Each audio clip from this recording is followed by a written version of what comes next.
Corregidor, 1963. In the early morning light. Shaped like a tadpole with its bulbous head pointing west toward the South China Sea, Corregidor sleeps. Nearly forgotten in this age of man-chutes and keyholes in the sky. Nearly forgotten, but never quite. There are those who will remember. But now, in these hushed moments between the dark and the dawn, Corregidor lives with her ghosts. They cannot talk. They speak only through the legacies they have left behind. Mute reminders of men who ate and drank and slept here in these ruins. Who once swam and played on this stretch of beach. And who fired these guns in the defense of their lives. Corregidor. The Rock. This, too, was Corregidor, 22 years ago. Peaceful. Quiet.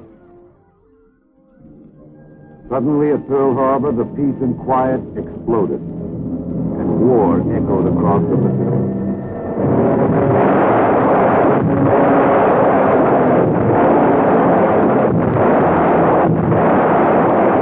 For the people on Corregidor, as well as the whole of the Philippine archipelago, noon had become high noon. Time and fate, in the form of a victory-swollen Japanese war machine, were inexorable.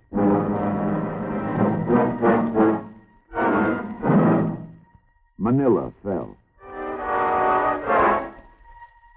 Bataan was driven to her knees.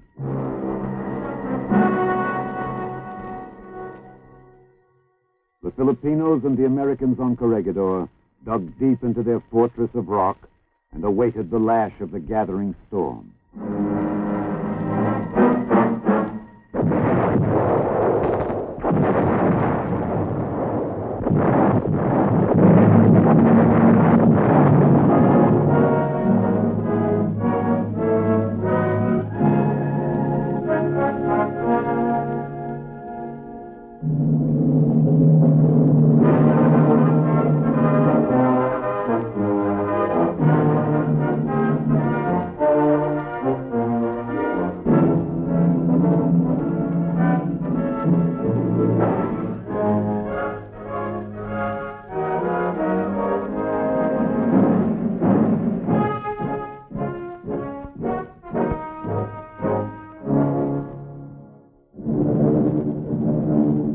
In April of 1942, the island of Corregidor was a fortress besieged. The defenders fought back with the little they had, but it wasn't enough. After 6 straight days of a brutal battering from the skies, the people of Corregidor plunged deep into gloom and unabashed fear. The once quiet lagoons and the gently wooded slopes sent forth an impassioned cry. Corregidor calling, Corregidor calling, Corregidor calling, Corregidor calling.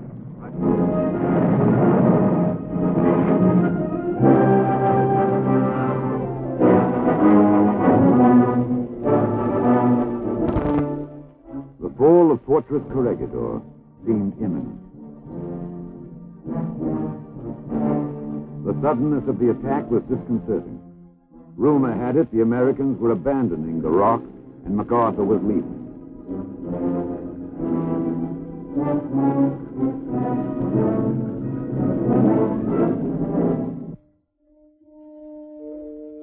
Chief Nurse Ann Neeler Giles recalls her feelings on that day. She's seen today as she works in the garden of her San Antonio home with her daughter Sally Ann.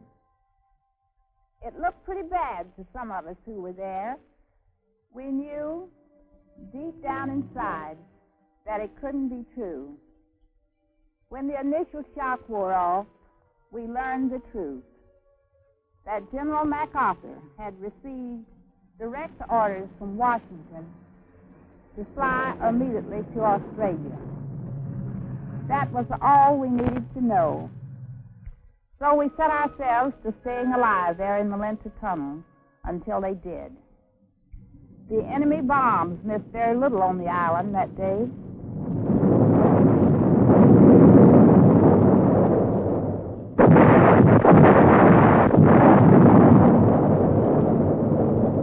We got right down to work. I tied my hair up in a piece of gauze and checked the shock ward to see if they had adequate help. Then I went to the operating room, where I gave anesthetics to one casualty after another. When all the casualties had been cleared, I realized that we had not eaten since morning. Our water supply had been hit during the bombing, which caused us to have to ration our water to 1 drink a day. Not a drop could be spared for brushing teeth or washing the faces of our feverish patients. The seawater that had been filtered and flavored with coffee made us more thirsty. We dreamed of fresh, cool water running over stones, green grass and fresh air. And it was like that for 26 days of continuous bombing. Well, the plain and simple truth was that nobody was giving up. In order to give up, a man has to be willing and he has to be beaten. The people of Corregidor weren't willing and they weren't ready to stay beaten. But it was true that some of them were leaving to come back and fight another day. And so the enemy came. General Jonathan M. Wainwright surrendered the Rock. General Wainwright had made his final report before meeting with the Japanese commander. With broken heart and head bowed in sadness, but not in shame, I report that today I must arrange terms for the surrender of the fortified islands of Manila Bay. Please say to the nation that my troops and I have accomplished all that is humanly possible, and that we have upheld the best traditions of the United States and its army. Some things were hard to swallow, but they were a part of the time.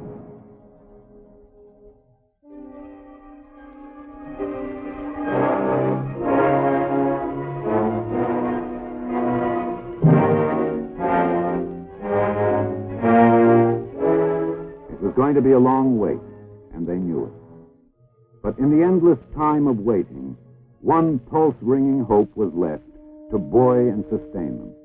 A legacy in the form of a man's voice, that of General Douglas MacArthur. The President of the United States ordered me to break through the Japanese lines and proceed from Corregidor to Australia for the purpose, as I understand it, of organizing the American offensive against Japan. The primary object of which is the relief of the Philippines. I came through, and I shall return. A legacy and a prophecy as well. But so much to be done before those words were to become a fact.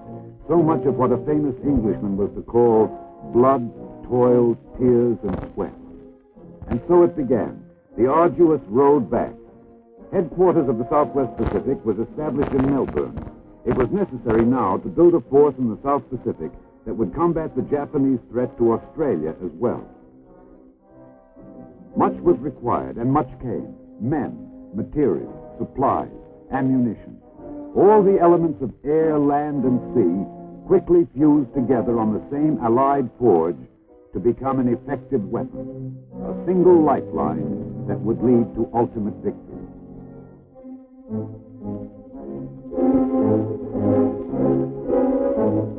It also followed that the road back should be a reversal of the enemy's pattern for conquest.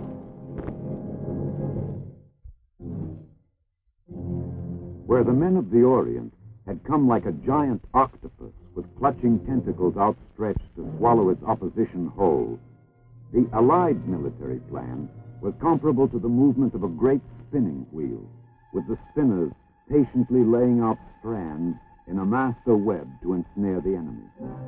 But it wasn't easy. Wars never are, not even for spinners of web. A strand can break if a weave is tight. A timetable can go wrong when pressure is applied. And all hell can break loose with a wrong guess. There was no room in this war for second guessing. Decision. Command decision. There was one burning question. Should the road back begin with Formosa, a great strategic prize, or should it be Luzon, which could hasten the end of the war? Luzon. The fateful die was cast. It was back to the Philippines. Slowly, the spinning of the great web was set into motion.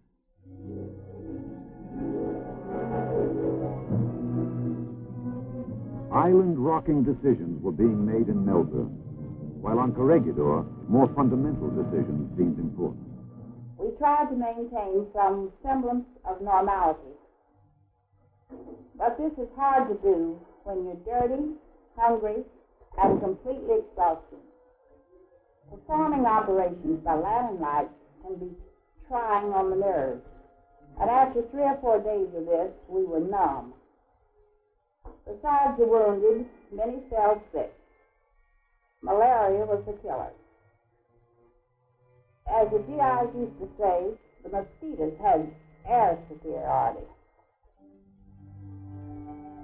All around us, the Japanese officers inspecting our equipment and making pictures of us. We never knew why. They never notified our families that we were prisoners. The nurses fell ill with dysentery, which made it even more difficult for us to do our jobs. And all around us, our officers and soldiers streaming in from the hot sands of the beach where they had been placed in camp by the enemy, all were suffering from dysentery, skin infections, and just plain exhaustion. Even so, I was glad that I had turned down General Wainwright's offer to evacuate me and decided to stay there with them.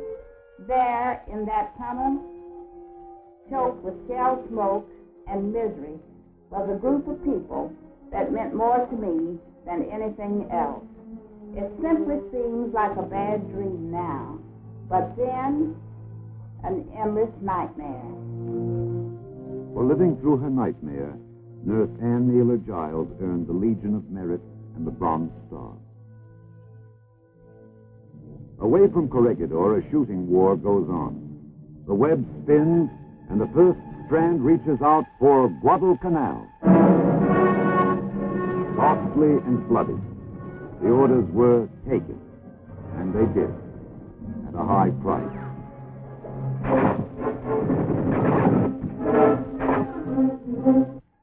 Rabaul. Rabaul was neutralized with day-to-day pounding from the air. We bypassed Rabaul and went forward. The road, a little bit shorter, but still a lot of miles to go. Another strand in the web laid in place.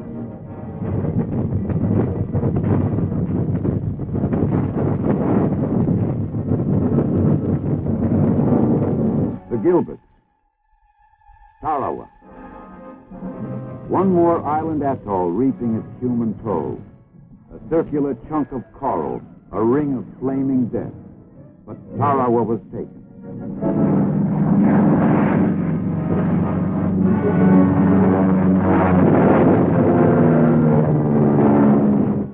The Marshalls. Kwajalein. One base nearer, another strand in a fast-growing web. The Marianas. Saipan, another airstrip. But how do you count the cost when it has to be paid in blood? Palau. Only one thing to keep in mind here. Palau was only 500 miles from Payder, Mindanao in the Philippines. They were back to where it all began. This was the curve in the long and weary road. The memory of the Philippines was still fresh, an open, still festering wound that refused to heal. Remembering, the web spinners cast out their strands of flesh and steel toward the next objective, to drop them over the curved spine of the Philippine archipelago. Later, Kenny's 5th Air Force softened up the enemy.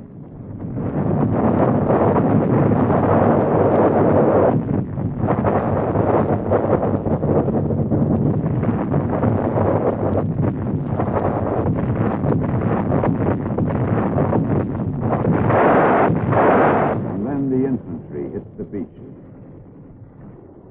They won.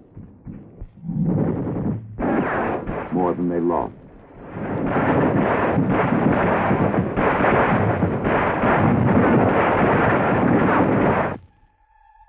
Luzon, the crux of an earlier command decision. Was it really going to save more lives and shorten the war? It was time now to find out. Pinpoints of death, opening the door to Manila Bay.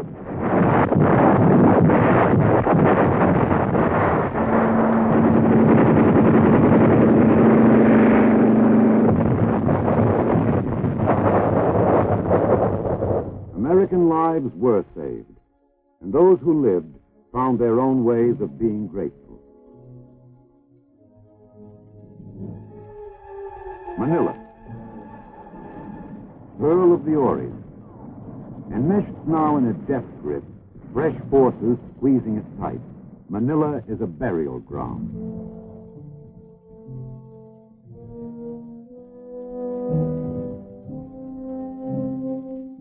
It was said the enemy commander gave one last order to his men: hold Manila or burn it.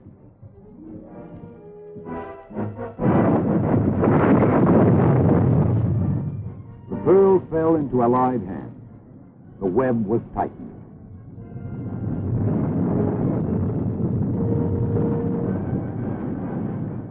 There was good reason to remember Bataan. Men died, and those few who lived through the infamous death march became the walking ghosts of Bataan.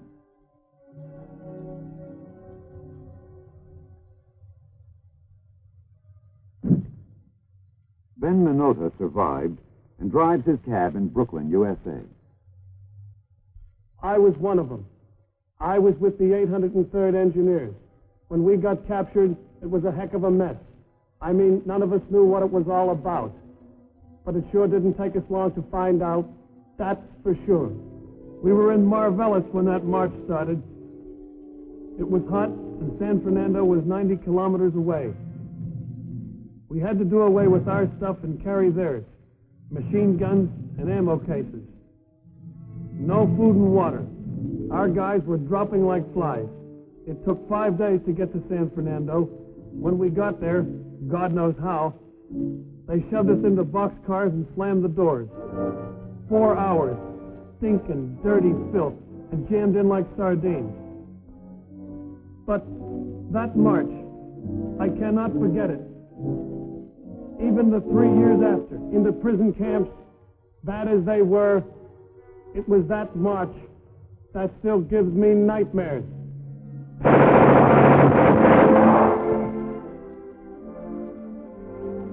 And so they took back Bataan. But for these men, this was no death march. It was a march back to life and the living. The web spins on, its determined strands reaching out hungrily for Corregidor. The Rock, sometimes called the Gibraltar of the East. Other military objectives may have been more important from a strategic point of view, but none meant more symbolically than this hunk of rock sitting on the sea. Officers and enlisted men alike fervently awaited the next move. They wanted Corregidor, and fast. The strategy decided on was the one of surprise. The web spinners gambled on an enemy attitude, that no one in his right mind would even consider dropping a regiment of paratroopers on such a small target.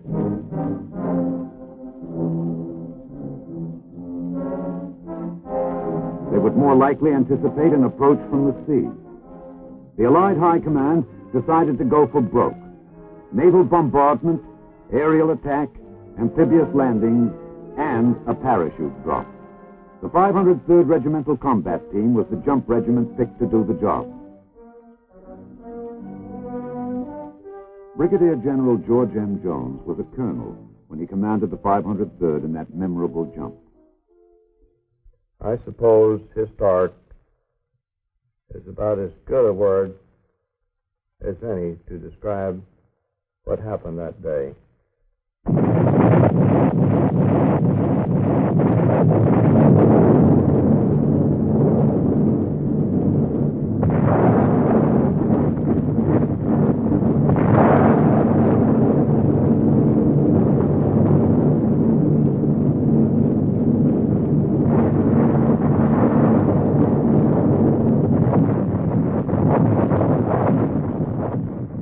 Corregidor is a little island that lies in the mouth of Manila Bay, and as such has historically controlled the entrance to Manila.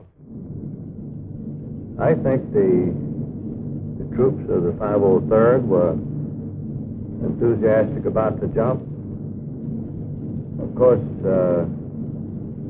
any veteran paratrooper knows that when he jumps into an operation, that he's jumping into the unknown.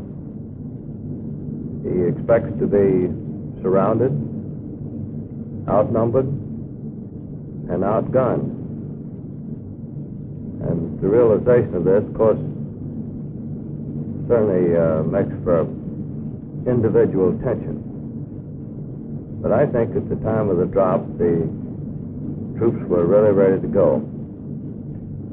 We had 2 drop zones and 2 series of planes that came in single file over each drop zone.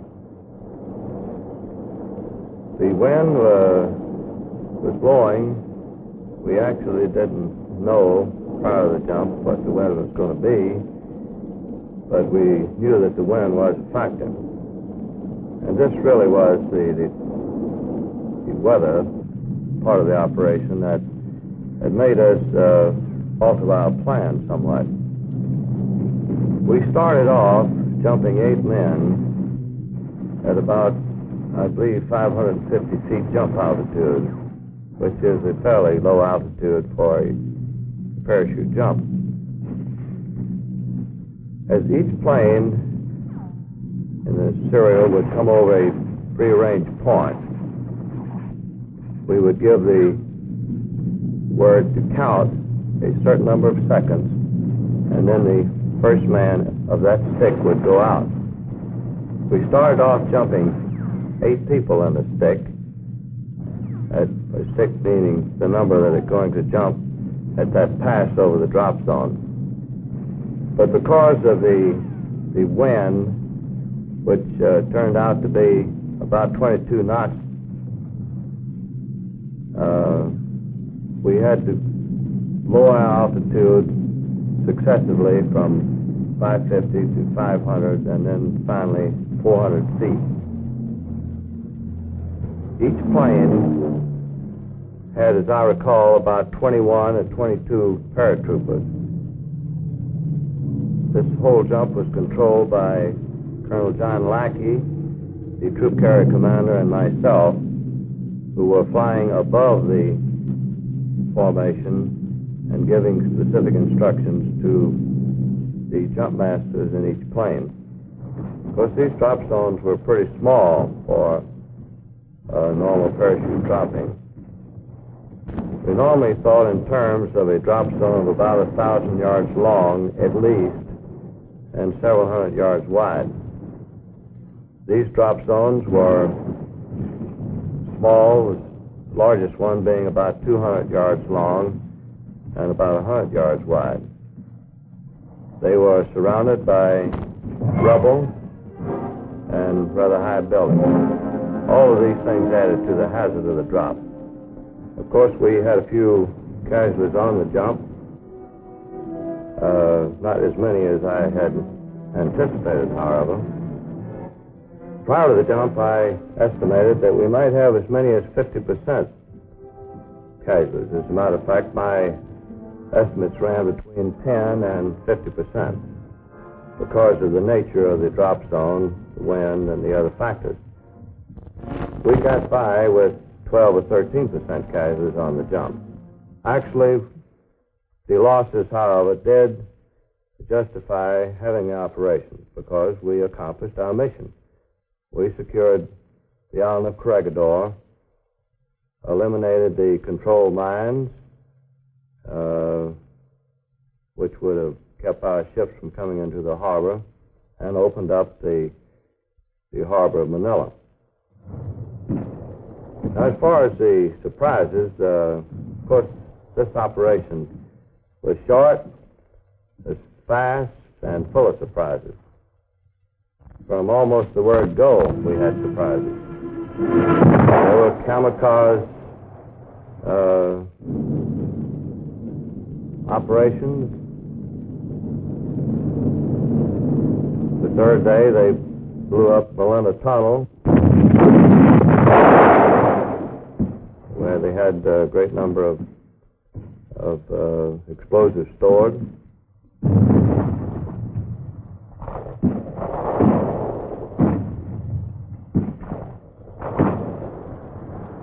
The jump was dramatic and successful.